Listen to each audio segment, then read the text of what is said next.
fields such as academia, finance, and entrepreneurship. He holds patents in the USA, UK, Brazil, Japan, and of the World Intellectual Property Organization for several inventions, including corrosion protection process for plant, machinery, automobile, and aerospace components. He obtained BSc in Material Science and Engineering from University of Sussex, Britain, UK, and PhD in Industrial Metallurgy from University of Birmingham, UK. He is Fellow of the Nigeria Society of Engineers, Fellow of the New York Academy of Science, Fellow of the Nigeria Academy of Engineers, and Fellow of the Nigerian Institution of Mechanical Engineers. He is the Group Vice Chairman CEO of Tricontinental Group. He is also a non-executive director of the FCMB Group PLC, Chairman of CSL Stockbrokers Limited, and Chairman of Chrismont Limited. Professor ASHIRU has a great passion for community services, especially educational counseling and career development for uplifting Nigerian youths.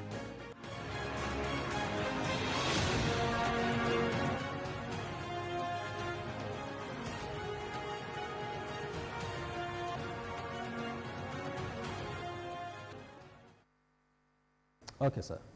Yes, sir.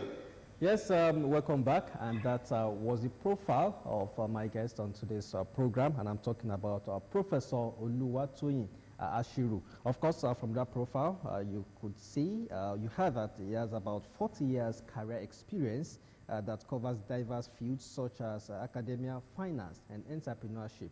Anyways, we are going, well, he will be joining us via Zoom. And Professor, good evening. Good evening, how are you? Yes. Thanks for having me on. Yes, I'm fine. I hope you can hear me. Yeah, I can. You can hear you loud and clear. And I must confess that was an intimidating profile, basically. But yes, let's just start from the scratch.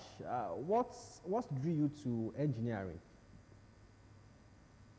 Well, frankly, when I was much younger, engineering was not in my horizon at all. That's one of the projects I would have talked about, because I was thinking more of studying medicine, and I started with physics, chemistry, biology in the high school, so I can study medicine. But I could not make it to medical school. So but during the process, I started to develop interest in engineering, seeing how things work. I became curious.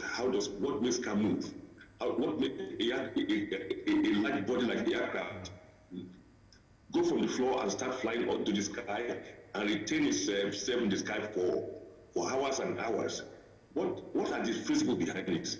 Those curious mind made me develop interest in mathematics and physics, and then later decided that I would study engineering. That's exactly, so it's a curious mind of invention that actually pulled me towards engineering.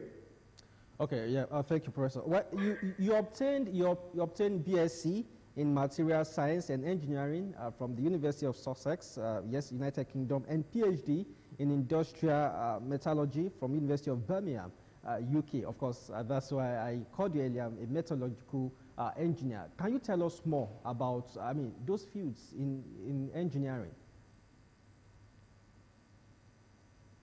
I had to study metallurgical engineering and materials and material engineering. Actually, they are the same. Okay. Because of my interest, actually, I wanted to study chemical engineering. And as I was talking to one of my mentors and one or two of my professors that I want to make a career in chemical engineering, it occurred to me that a lot of things have been developed, and in those areas, but one of the limitations is materials. They could not find the right equipment, the right material to make the equipment or the components to manufacture engines or machineries to produce those developments. And I then decided that I then started to show interest in mechanical engineering, and I realized that it is a skill of using steel, metals, wood, concrete, ceramics, name it. They are all part of materials engineering, plastics in particular. And at the time, plastics was becoming very popular and composite. So I decided to put my effort in the area of materials engineering. And of course, metallurgy is an aspect of materials engineering. That's how I picked that career, and I have no regret at all.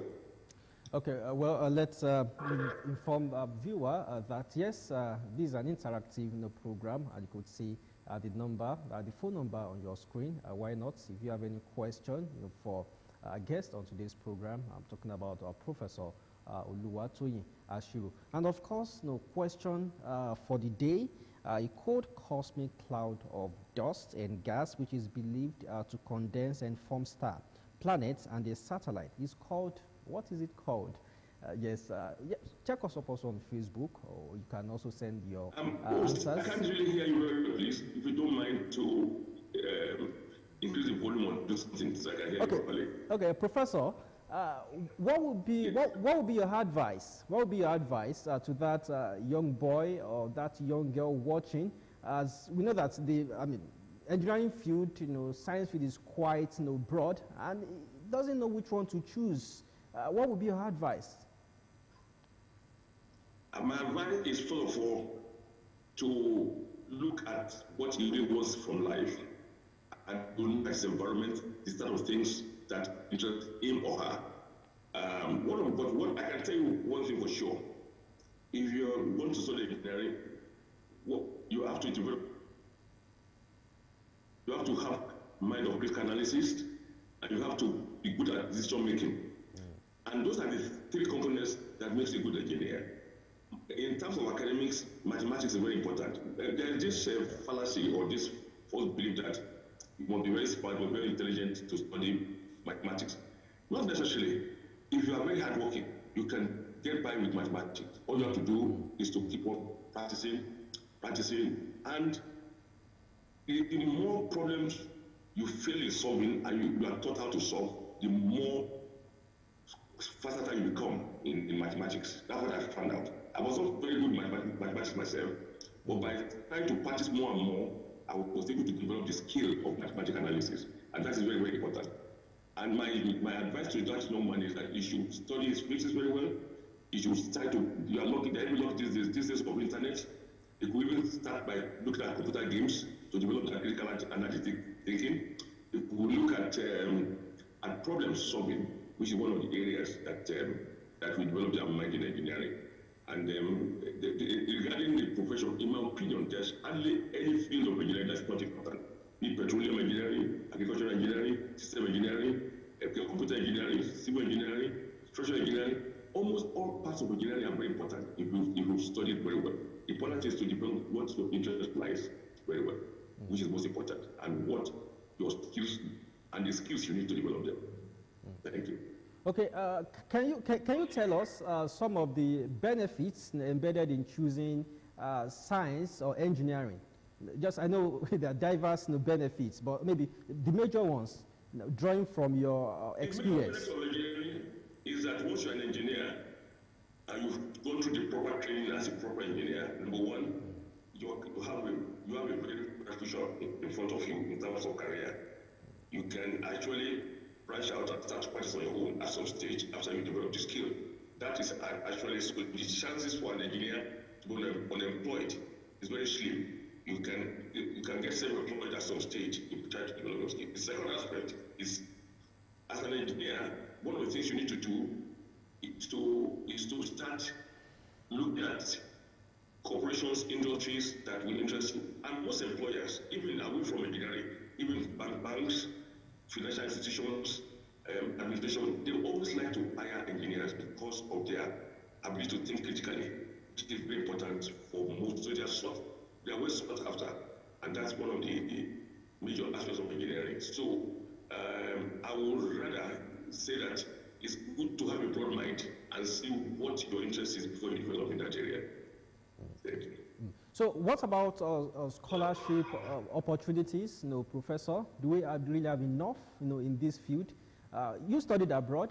For those that also want to perhaps continue or further their education in one course or the other abroad, do we have enough, scholarship opportunities?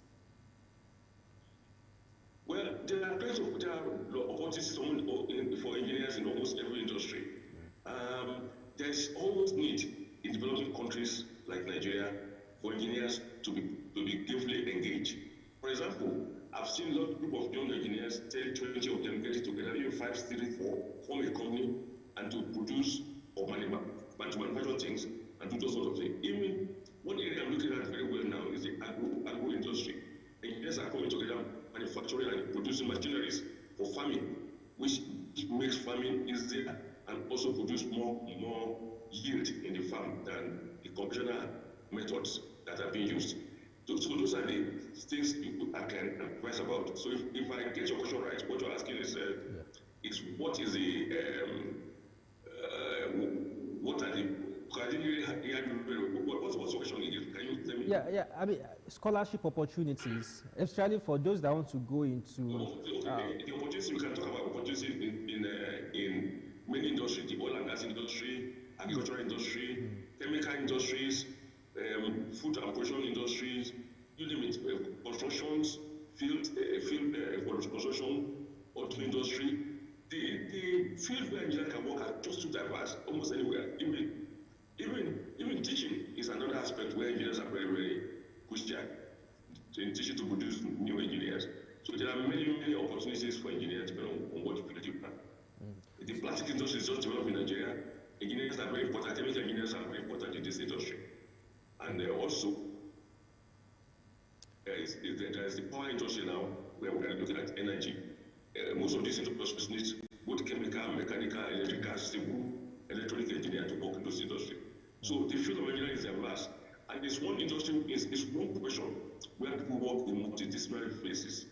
For example, if you look at a car, to build a car, you need a mechanical engineer to design, you need an electrical engineer to do the electrical components, you need a plastic engineer, or if you like, polymer engineer, to do the upholsteries,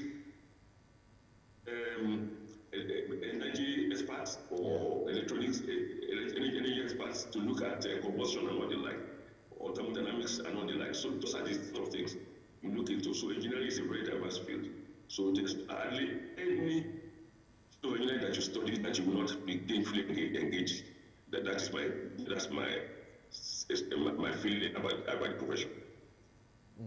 Okay, in case you just joined us, you're watching Engineering and You on Ogun State Television, and my guest on today's edition is Professor OLUWATOYIN ASHIRU, FNSE, and he has been telling us diverse opportunities in science and engineering.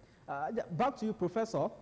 Okay, how will you describe, in terms of technological advancements, colleges of engineering we have in our institutions, not tertiary institutions in Nigeria? Yes, you studied abroad, and when we were talking this morning, you told me that you once lectured at the University of Lagos. So how you describe our colleges of engineering basically in Nigeria compared to what we have abroad? Frankly speaking, the way I handle this type of question is that a lot of engineers that are trained in Nigerian universities have gone abroad to study at top universities, MIT, Massachusetts Institute of Technology in the US, top Cambridge, Oxford, University of London, University of Birmingham. They've gone to top universities around the world, and they are always top of the class at grade level, and they are trained in Nigeria.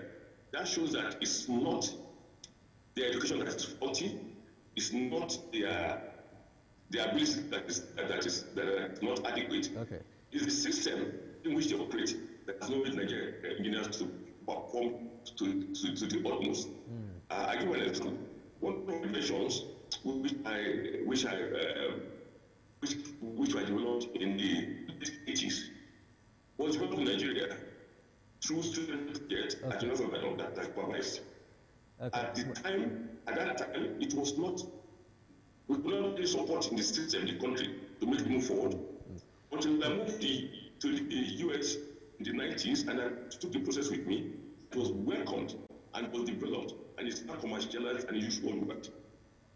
This is actually a electrochemical metalysis system which is used for producing fine coupled parts for industry.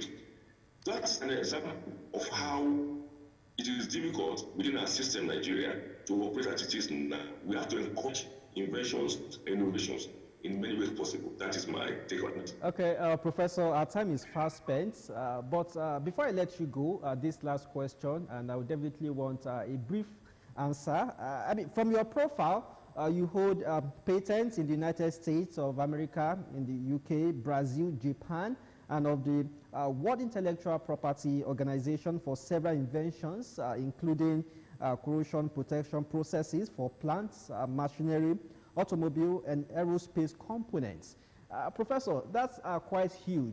Can you tell us more about that? And how did you come about this?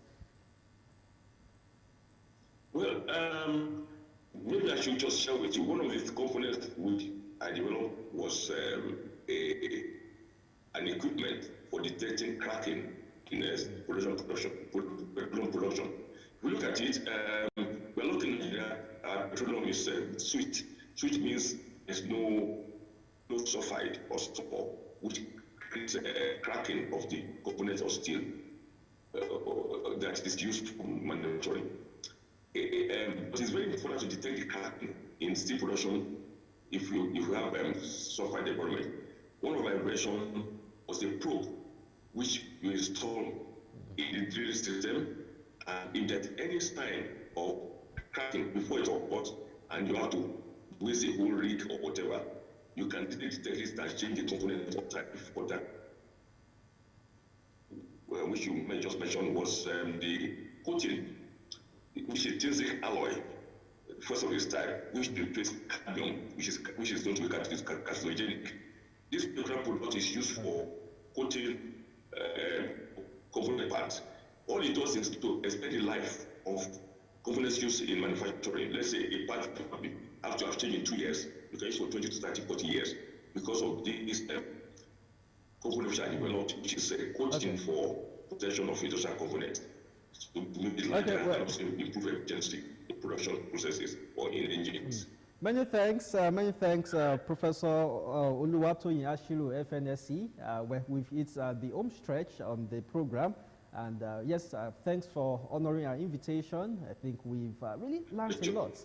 And yes, that young boy, that young girl that has watched you this evening must have been inspired. That yes, engineering, science, gold mine in that particular field. It's actually a field they can explore, effectively. So many thanks, Professor Toyin ASHIRU. Thank you very much. Yeah, now to the question, let me quickly repeat the question for the day again. A cold cosmic cloud of dust and gas, which is believed to condense and form star planets and their satellite is called, what is it called? Yes, that's the question for the day on your screen. You can send your answers. I think the phone line will be on your screen shortly, so send your answers to that, text your answers to us. And also reach us via our Facebook on your platform, OGTV, Ogun State Television. And quickly, okay, well, we have to round off now. I want to say many thanks for watching. But let me leave you with these quotes from Sir Henry Royce, an English engineer and car designer. Strive for perfection in everything you do. Take that best exists and make it better. When it does not exist, design it. And on that note, I will say many thanks for joining us on today's program. I hope you've learned a lot. My guest has been Professor Toyin ASHIRU, FNSE, a meteorological engineer, and he has been able to bring us to speed about opportunities, immense opportunities in engineering. Many thanks for watching. Do have a lovely weekend.